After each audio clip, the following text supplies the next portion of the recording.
தெய்வமா வளர்ந்த கால நம்ம எல்லாரையும் விட்டு போயிட்டாருங்க. மாடும் மனுஷனும் வேற வேற இல்ல, ரெண்டு பேருமே ஒண்ணுதான்னு கொட்டடிச்சு கரகாட்ட ஆடி மரியாதை பண்ணி நல்லபடியா போயிட்டு வாடான்னு அடக்கம் பண்ணியிருக்காங்க. ஒவ்வொருத்தரும் அவங்க வளர்க்கக்கூடிய காலன்றது அவங்க கூட பிறந்த பொறப்பா பெத்த பிள்ளையா நினைச்சுதான் வளர்க்குறாங்க.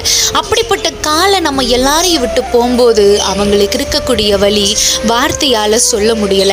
சிவகங்கை மாவட்டம் திருக்கோஷ்டியூர் டி வைரவன்பட்டி பெரிய கருப்பர் கோவில் காளையா தெய்வமா அந்த தெய்வத்தோட உருவமாவே இருந்த காலை தான் இவர்.